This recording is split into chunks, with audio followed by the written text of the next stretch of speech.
Alhamdulillah sehat yang mulia. Seperti acara hari ini pembelaan yang akan disampaikan kepada ibu saudara ya. Silakan Ibu.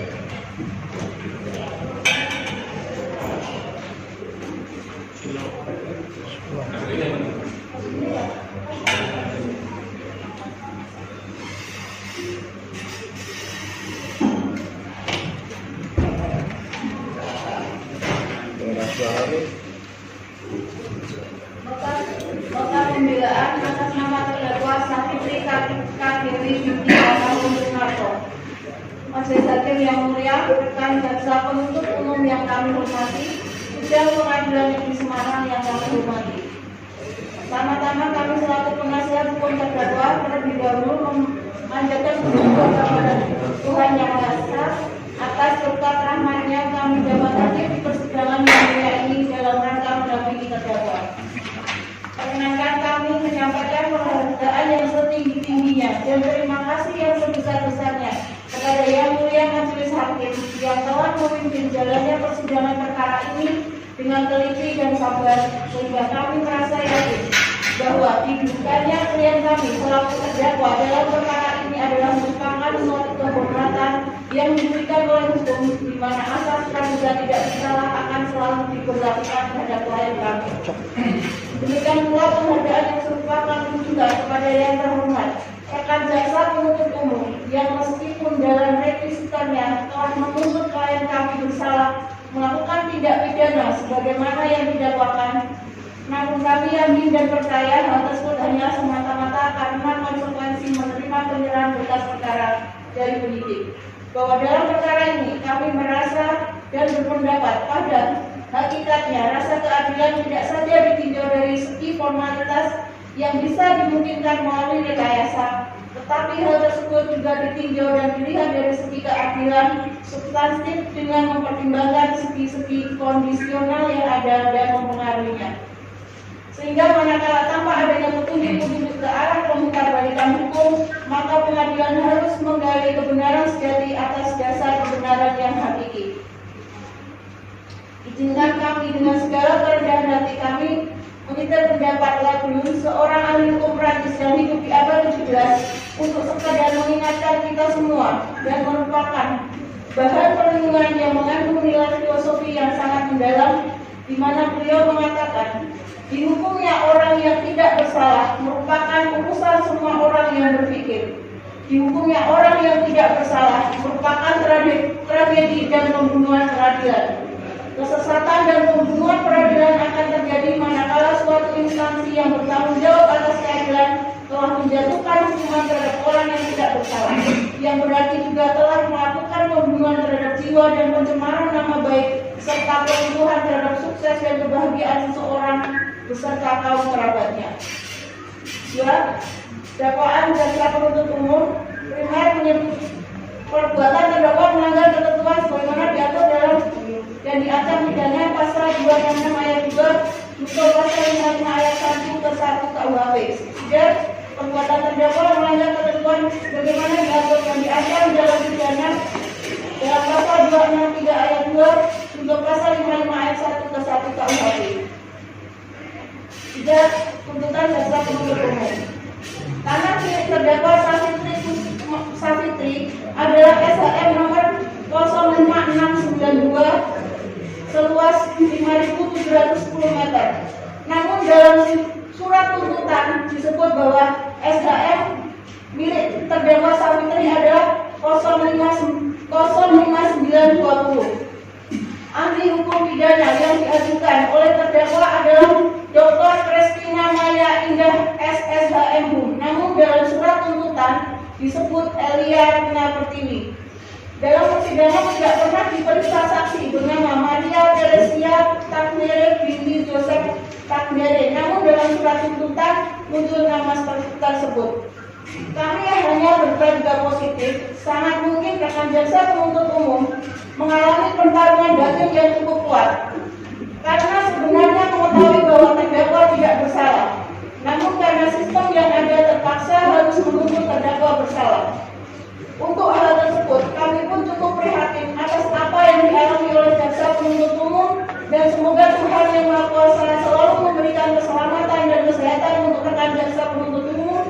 sehingga korbannya dapat berbuat lebih baik untuk keadilan dan hak asasi manusia. Sesuai tuntutan, jaksa penuntut umum telah menuntut supaya majelis hakim memeriksa dan mengadili memutuskan satu, menyatakan terdakwa Savitri Kartika Dewi binti Sunarto telah terbukti secara sah dan meyakinkan bersalah melakukan tindak pidana dengan sengaja memakai akta tersebut seolah-olah isinya seolah-olah sesuai dengan kebenaran. Jika pemakaian akta itu dapat menimbulkan kerugian yang menyuruh melakukan dan yang serta melakukan perbuatan melanggar pasal 26 ayat 2 junto pasal 55 ayat 1 KUHP sebagaimana dakwaan primer. Fakta-fakta yang terungkap dalam pemeriksaan persidangan.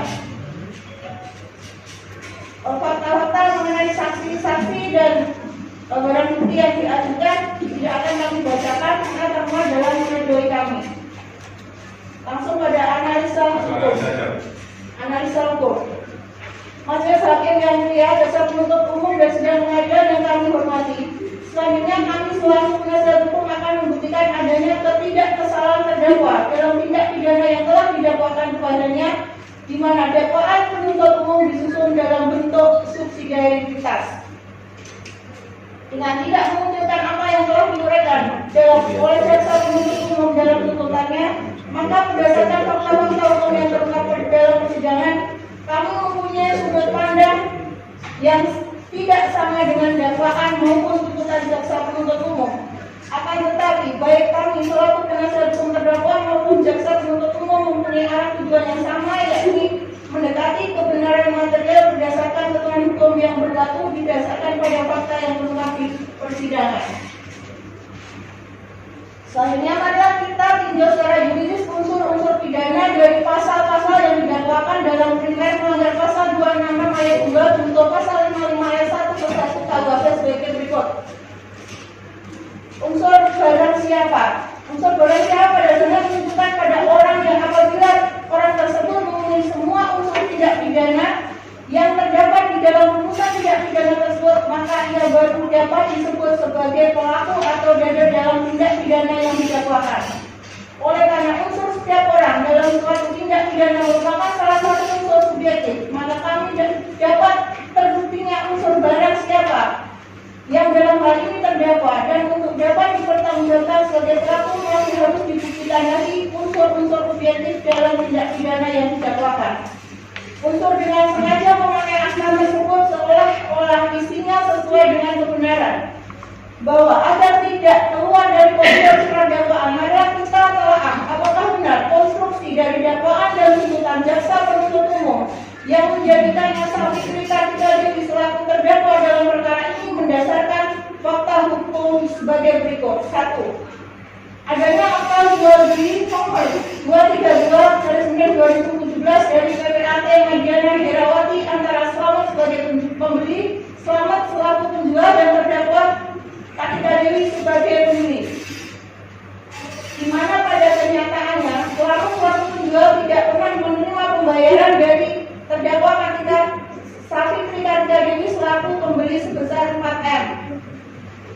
Adanya surat pernyataan dari Slamet yang isinya menyatakan bahwa dia bukan sebagai pemilik tanah yang dijual kepada terdakwa dan mencabut serta membatalkan tanda tangannya di surat perjanjian jual beli tahun 1995 dan di akta jual beli tahun 2017. Kemudian diikuti surat pembatalan atau pencabutan yang dibuat oleh Suwardi dan Taslam sebagai saksi di pembaruan akta jual beli, serta pernyataan dari Sabtor Mika Nadik selaku Unang Mesrep yang mencabut dan membatalkan tanda tangan terhadap surat-surat yang dipergunakan dalam proses pensertifikatan oleh Ibu Savitri tahun 2017. 3. Adanya sertifikat tanah milik Anastasia Priastuti yang menurut keterangan BPN Kota Semarang Tumpang dengan sertifikat milik terdakwa, bahwa konstruksi dari dakwaan dan tuntutan jaksa penuntut umum yang menjadikan Savitri Kartika Dewi selaku terdakwa dalam perkara ini dengan mendasarkan pada fakta hukum tersebut adalah sesat dan menyesatkan serta tidak dapat diterima oleh akal sehat serta merupakan upaya kriminalisasi terhadap terdakwa. Berdasarkan argumen hukum sebagai berikut. 1. Satu hukum pidana Indonesia menganut asas kesalahan yang artinya jika seorang pendapat dijatuhi pidana kecuali undang-undang mendapat keyakinan bahwa seseorang yang dianggap bertanggung jawab telah bersalah dan perbuatan yang dituduhkan atas dirinya. Artinya bahwa tidak ada pidana tanpa kesalahan. 2. Kesalahan merupakan unsur batin yang merupakan delik inti yang menentukan suatu perbuatan rumusan pasal 266 ayat 2 KUHP dan dapat dipidana atau tidak. Ahli Prof. LSHMH menerangkan bahwa unsur subjektif dari pasal 263 dan 266 KUHP adalah adanya kesadaran atau kesengajaan yang didasari dengan pengetahuan dan kehendak untuk menggunakannya sebagai surat atau akta otentik yang asli dan tidak dipalsukan atau untuk membuat orang lain menggunakan surat atau akta otentik tersebut. Kesalahan dibagi dua, yaitu kesengajaan dan kelalaian. Namun dalam pasal 263 dan 266 menghindari adanya unsur kesengajaan atau dolus atau niat yang tidak dijelaskan dalam KUHP. Namun penjelasan MPT yaitu menghendaki dan menginsani suatu tindakan beserta akibat-akibatnya. Pendapat tersebut selaras dengan pendapat ahli Dr. Kristina Maya Indah SHMH yang menyatakan bahwa dalam penerapan pasal 266 maupun pasal 263 harus dibuktikan unsur subjektifnya, yaitu dengan sengaja, yang artinya perbuatan tersebut sebagai sesuatu yang memang sengaja atau benar-benar ditujukan untuk itu.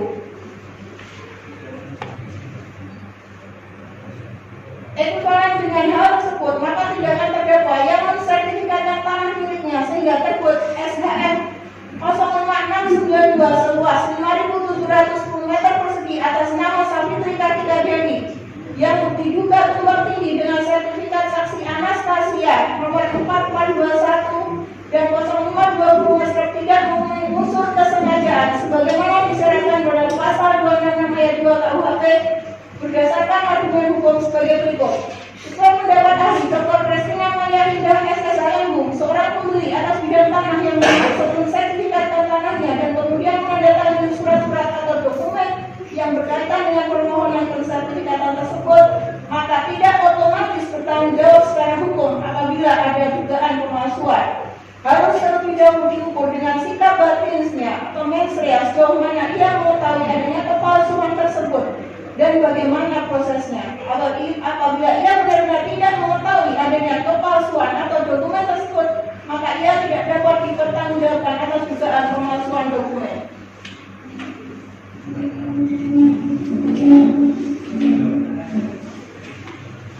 Ahli Dr. Kristina Maya Indah SHMH pendapat dengan adanya surat edaran Jaksa Agung nomor B20/EPJ/01/2013 yang pada pokoknya menegaskan bahwa jika ada pelaporan pidana berdasarkan pasal 263 atau pasal 266 KUHP di mana masih terhadap sengketa kepemilikan, maka diselesaikan terlebih dahulu ke dalam ranah hukum perdata. Jika unsur jika pemakaian akta itu terhadap itu dapat menimbulkan kerugian. Bahwa dalam perkara aku terdakwa selaku pembeli yang bertikat baik adalah merupakan pihak yang dirugikan dan bukan pihak yang menimbulkan kerugian berdasarkan argumen hukum sebagai berikut. A. Surat edaran Mahkamah Agung nomor 7/2012. Terdapat bukti petunjuk bahwa selama terdakwa menguasai tanah miliknya sejak tahun 1995 tidak ada pihak yang keberatan. Namun secara tiba-tiba pada tahun 2003 telah terjadi jual beli tanah antara Yakobus Gunawan Wijaya dengan saksi Anastasia di lokasi tanah milik terdakwa tanpa pernah dilakukan pengukuran dan cek lapangan terlebih dahulu. Apabila saksi Anastasia sebelum membeli tanah tersebut melakukan pengukuran dan pengecekan lokasi, niscaya akan tahu bahwa lokasi tersebut telah ada pemilik yang menguasainya. Saksi Anastasia yang mengaku sebagai pembeli ternyata tidak mengetahui batas-batas tanahnya, bahkan ada pihak lain yang mengaku sebagai pemilik, yaitu Liliana Tejo Saputro. Menjadi pertanyaan, siapa sebenarnya pihak yang bersengketa dengan terdakwa? Saksi Anastasia atau Liliana Tejo Saputro? Dalam persidangan, saksi Liliana Liliana Tejosa Putra telah berkali-kali dipanggil secara patut namun tidak hadir dengan alasan sakit. Dia mengaku berdoa di Bali, namun surat keterangan saksi dikeluarkan oleh Rumah Sakit Panti Piloso Semarang bahwa sampai sekarang BPN Kota Semarang belum melakukan cek lapangan dan ukur ruangan bersama antara terdakwa dengan saksi Anastasia, namun telah meyakini adanya tumpang tindih hanya berdasarkan hasil plotting dari data di kantor BPN Kota Semarang. Terdakwa Savitri Kartika Dewi merupakan pembeli tiket baik sebagaimana diatur dalam Sema nomor 4 2016 dengan pembuktian sebagai berikut. Bahwa pada tahun 1995 Himawan Wijanarko membelikan Savitri Kartika Dewi sebidang tanah di Asante nomor 129 di Jombang. Bahwa berdasarkan surat perjanjian jual beli Asante nomor 129 tercatat Savitri Kartika Dewi membeli dari Slamet. Bahwa kutipan dapat dibuka yang dikeluarkan oleh Kepala Kelurahan Sabto Bintanadia tersebut bahwa nama pemilik tanah berasal dari lebih mantau kemudian dibuat kepada Slamet dan dibeli oleh Savitri Kartika Dewi pada tahun 1995. Bahwa surat pernyataan penguasaan fisik tanah tanggal 11 Juni 2017 oleh Savitri Kartika Dewi dengan dua orang saksi Suwardi dan Dahlan atas bidang tanah C2451. Bahwa surat keterangan tanah Duta Sungai Adat nomor 590/45/2017 dikeluarkan tanggal 11 Juli 2017 oleh Lurah Mesrem yang menyatakan bahwa sebidang tanah seluas 5.710 meter terletak di Desa Jalan Jobrang. Bahwa riwayat tanah tersebut menurut catatan buku di Kelurahan Mesrem adalah sebagai berikut. Bahwa pada hari Selasa 11 Juli 2017 Savitri Kartika Dewi dan Slamet dengan persetujuan istrinya Sri Rahayu mengadakan jual beli tanah nomor 129 seluas 5.710 meter persegi melalui akta jual beli nomor 232 di hadapan PPAT Madiana Herawati. Bahwa tanggal 28 Agustus 2017 Savitri Kartika Dewi mengurus pensertifikatan tanahnya. Bahwa selanjutnya Badan Pertanahan Kota Semarang memproses pensertifikatan. Bahwa tanggal 27 November 2017 BPN Kota Semarang mengeluarkan secara resmi sertifikat hak milik nomor 05692 Kelurahan Mesrem Kecamatan Banyumanik Kota Semarang atas nama Savitri Kartika Dewi. Bahwa pada tanggal 22 Oktober 2021 Kementerian Agraria dan Tata Ruang Badan Pertanahan Nasional Kota Semarang melakukan keterangan pendaftaran tanah berkas nomor 204.682/2021. B. Asas Hukum Agraria Respon berwakil bahwa pasal 24 ayat 2 Peraturan Pemerintah Nomor 24 Tahun 1997 tentang pendaftaran tanah menegaskan seseorang yang menguasai fisik tanah selama kurun waktu 20 tahun secara terus-menerus dapat mendaftarkan diri sebagai pemegang hak atas tanah tersebut. Berlakunya asas prosedural justio pauso atau asas praduga rek mandek. Asas ini menyatakan bahwa demi kepastian hukum, setiap keputusan tata usaha negara dianggap benar dan sah menurut hukum sehingga dapat dilaksanakan terlebih dahulu sampai dibuktikan sebaliknya dan dinyatakan oleh hakim sebagai keputusan yang melawan hukum. Dan juga artinya jika keputusan tata usaha negara tidak digugat atau masih dalam proses pemeriksaan di pengadilan, keputusan tata usaha negara dianggap sah menurut hukum meskipun di dalamnya mengandung cacat. Unsur jika pengakuan apa itu dapat menimbulkan kerugian haruslah dinyatakan tidak terbukti secara sah dan meyakinkan. 3. Unsur mereka yang melakukan, yang menyuruh melakukan, dan yang turut serta melakukan perbuatan. Dari sisi ini tersebut dapat ditarik batasan dari berbeda yaitu adanya 2 orang atau lebih bekerja sama secara sadar bersama-sama melakukan perbuatan yang secara keseluruhan mewujudkan delik. Fakta hukum membuktikan tidak ada keinginan atau persiapan dari terdakwa untuk bekerja sama dengan pihak lain secara sadar untuk melakukan perbuatan yang bertujuan untuk memakai akta tersebut seolah-olah dirinya sesuai dengan kebenaran. bahwa sebagaimana telah diuraikan di atas, bahwa Mediterranean adalah bersifat sesuai yang pemenuhannya isi deliknya mensyaratkan pembuktian peristiwa dasarnya terlebih dahulu, bahwa terdakwa tersebut tidak pernah melakukan perbuatan menggunakan akta palsu yang dapat menimbulkan kerugian bagi pihak lain. Berdasarkan uraian di atas, unsur mereka yang melakukan, yang menyuruh melakukan, yang turut serta melakukan perbuatan tidak terpenuhi atau tidak terbukti secara sah dan meyakinkan.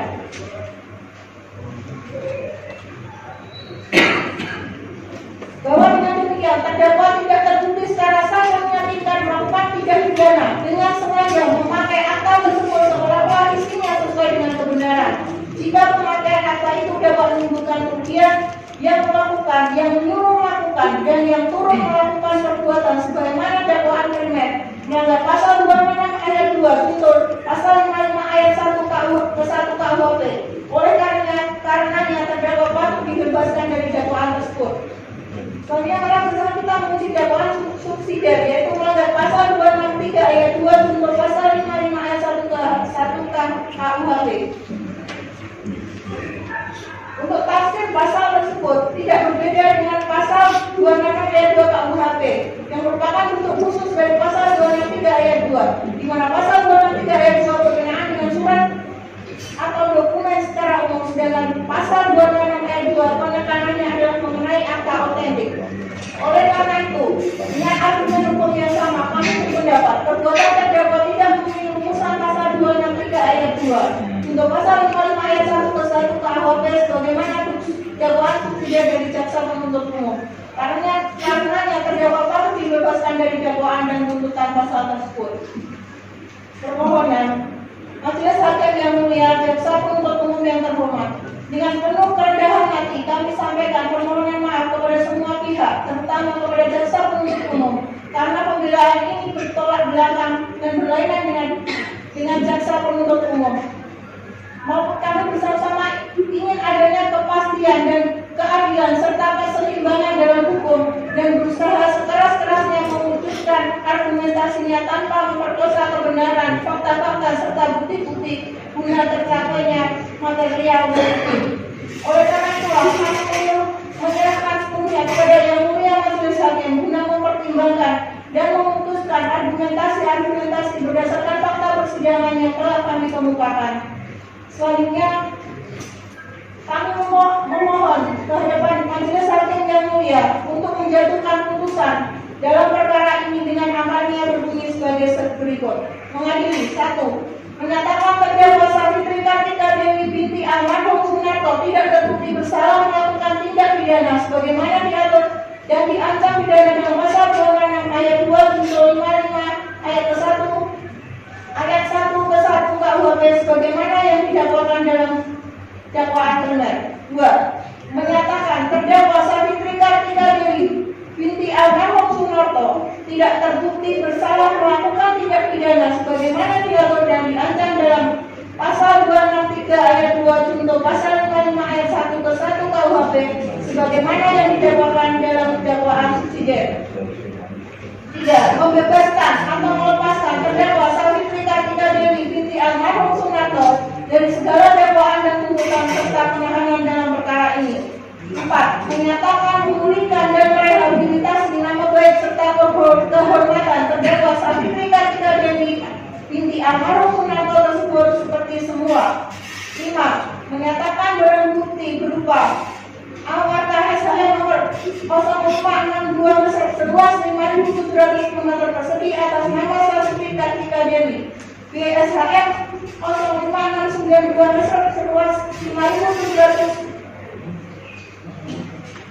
C. Fotokopi jual beli tanah hiasan tertanggal 7 Oktober 1995 Rapat sebagai penjual dan Savitri Kartika Dewi sebagai pembeli dikembalikan kepada terdakwa Savitri Kartika Dewi binti almarhum Sunarto dengan membebankan biaya perkara kepada negara. Demikian nota pembelaan ini kami ajukan yang mana dalam tuntutannya masih memiliki keterbatasan dan kekurangan. Namun demikian, semoga nota pembelaan ini dapat berguna bagi penegakan hukum serta memberi makna bagi kami dan terdakwa selaku pencari keadilan. Dan melalui kesempatan ini pula kami sampaikan permohonan maaf yang sedalam-dalamnya bila dalam pembuatan nota pembelian ini ada kata-kata yang kurang berkenan. Untuk itulah dapat kiranya dimaklumi dan dengan sepenuh hati. Semarang, 5 September 2023, Hormat kami Wahyu Budi Kendarto, pimpinan yang biasa, Hormati Wulandari. Kemudian pembelaan dari penasihat hukum saudara ya, perkara santri. Apakah selain pembelaan dari penasihat hukum saudara akan mengungkapkan sesuatu atau sudah seperti yang tadi yang dibacakan oleh penasihat hukum saudara? Boleh saya membacakan sesuatu yang mulia? Silakan. Ini aja. Pokoknya apa? Betul.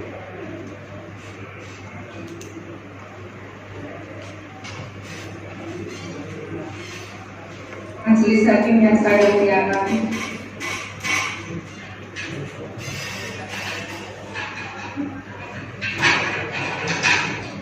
materi yang sama.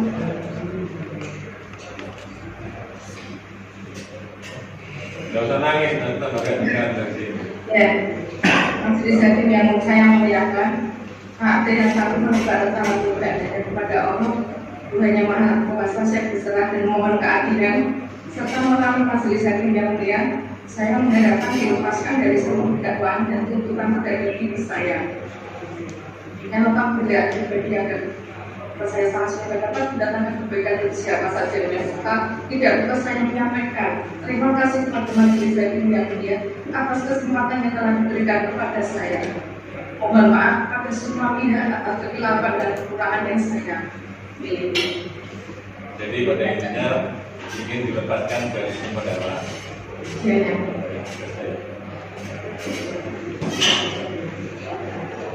Jadi terhadap pembelaan maupun permohonan dari terdakwa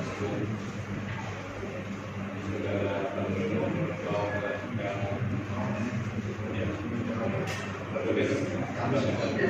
tertulis.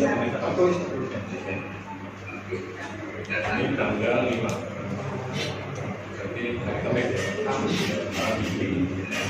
tuju untuk tanggapan atas pembelaan yang diajukan ya. Saudara kecewa ya. Ya.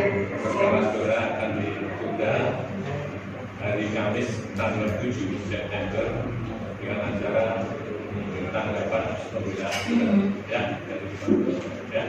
Iya. Selesai dari kata-kata.